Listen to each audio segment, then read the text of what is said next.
శ్రీగురుభ్యో నమ. శ్రీ మహాగణాధిపతే నమ. శ్రీ మహాసరస్వత్యై నమ. ఓం శ్రీమాత్రే నమ. ముఖ్యంగా రాహుకేతువులు మనకు దీర్ఘకాలిక గ్రహాల్లో శని, గురు, రాహుకేతువులు ఇవి ప్రతి సంవత్సరం కాకుండా సంవత్సరానికి ఒకసారి రాహుకేతువుల మార్పులు జరుగుతుంటాయి.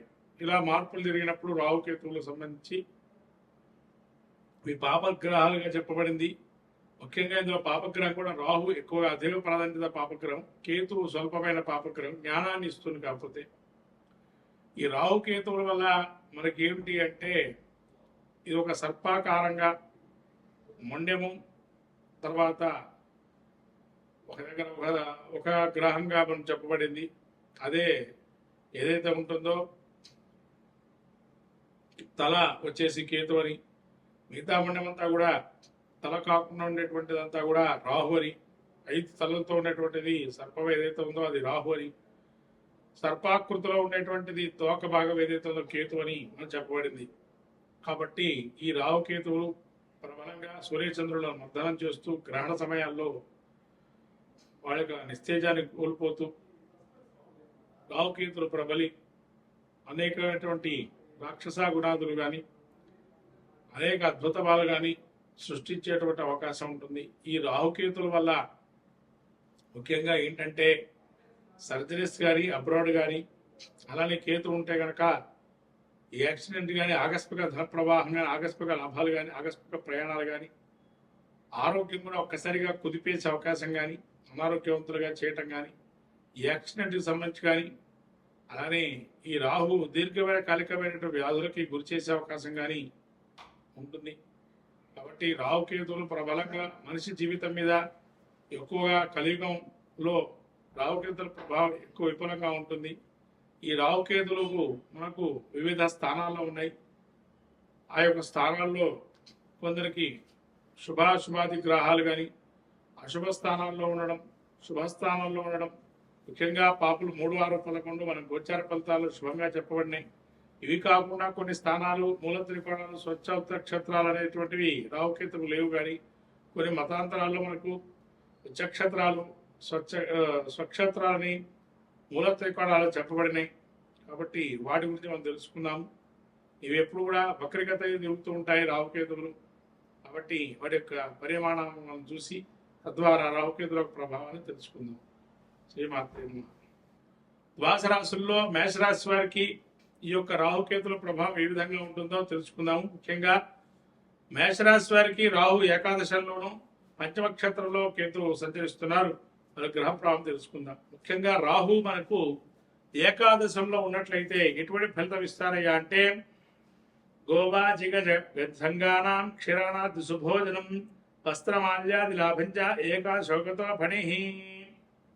మనకు రాహు ఏకాదశ స్థానంలో ఉన్నాడు కాబట్టి పశు సంపద, భోజన సౌఖ్యము, నూతనమైనటువంటి వస్తు వాహన ప్రాప్తి, అలానే అనేకమైన నూతనమైన కొనుగోలు చేయటం, వ్యాపారంలో కూడా వృద్ధి రావటం, అలానే సుగంధ లాభాలు, అలానే సుగంధ వ్యాపారం చేసేటువంటి వారికి లాభాలు ఉండటం, అలానే అనేక రకాలుగా ఆస్తి తగాదాలున్నా కూడా లాభసాటిగా ఉండటం జరిగే అవకాశం ఉంటుంది. అలానే రాహు ఏకాదశ స్థాన సంచారం కాబట్టి విదేశీ విద్య, పెట్టుబడులు, విదేశీ జ్ఞానం కూడా చాలా యోగప్రదంగా ఉంటుంది.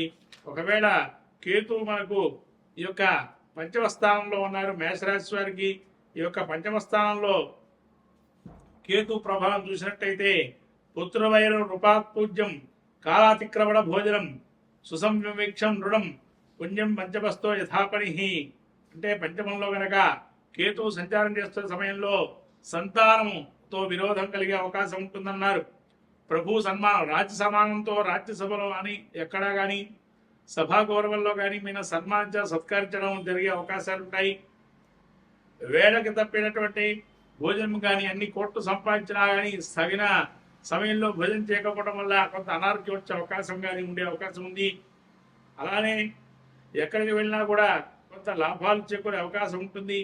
ఈ విధంగా రాహుకేతుల ప్రభావం మేషరాశి వారికి యోగప్రదంగా కూడా గోచరిస్తుంది.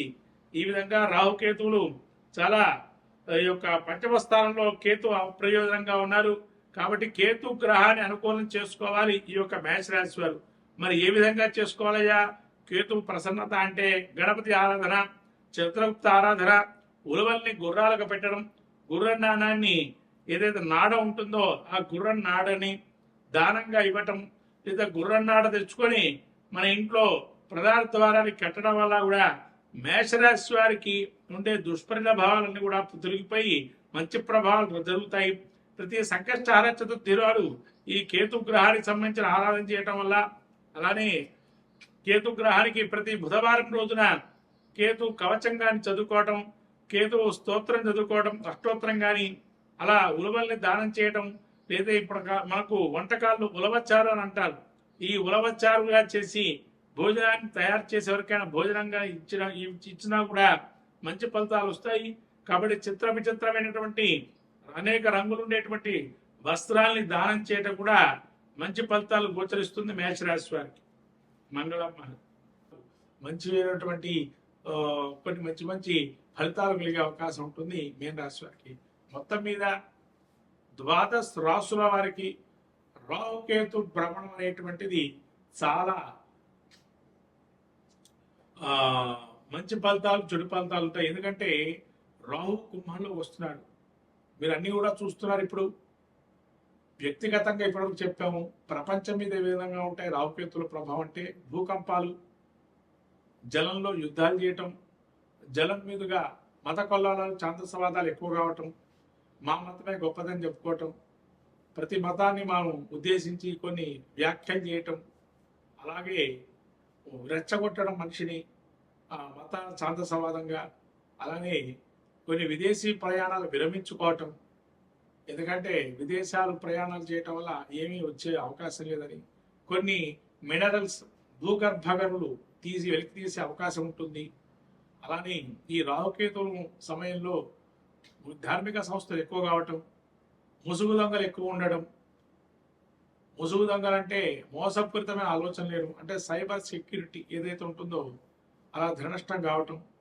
అలానే కేతువు కూడా మీకు ఈ యొక్క ఉన్నటువంటి సర్జికల్ స్ట్రైక్స్ ఇలాంటివి ఏవైతే జరిగినాయో మళ్ళీ పునరావృతం కావటం, అలానే శస్త్ర సాంకేతికత జ్ఞానాన్ని పెంచుకోవటం, రకరకాల దుస్తుల్లో ఉండటం, పాశ్చాత్య సంస్కృతికి అలవర్చుకోవటం, ప్రజలందరూ కూడా పాశ్చాత్యమైనటువంటి జ్ఞానాన్ని పొందటం, లైవ్ టుగెదర్ అనేటువంటి ప్రోగ్రామ్స్ ఎక్కువ చేయటం, అలానే కేతు వల్ల కొంత మోడర్నిస్ట్గా తయారు కావటం, ట్రెడిషనల్ లెవెల్స్ ఎక్కడెక్కడ పడిపోవటం, అంటే ఆచార వ్యవహారంలో మార్పు రావటం లాంటివి కేతు సూచిస్తున్నాడు. అట్లనే జ్ఞానాన్ని కూడా ఇస్తాడు, భక్తి మార్గ ఆరోగ్యాన్ని కూడా ఇస్తాడు. అంటే ఓ తదేకమైనటువంటి జ్ఞానాన్ని మనం ధ్యానాన్ని ఎట్లయితే చేస్తామో అట్లాంటి పరిస్థితిని కూడా కేతు ఇస్తాడు. మోక్ష మార్గాన్ని కూడా ఇస్తాడు. రాహు దేశ బహిష్కరణ చేస్తే కేతు దేశ సంస్కృతిని పెంపొందిస్తాడు, జ్ఞానాన్ని పెంపొందిస్తాడు కేతు. అలానే రాహు పాశ్చాత్య సంస్కృతి గొప్పదని చెప్పేటువంటి పరిస్థితి ఉంటుంది. కాబట్టి రాహుకేతులు వ్యతిరేక దిశలో ఎప్పుడు ఉంటాయి, ఎప్పుడు కూడా కలబోవది.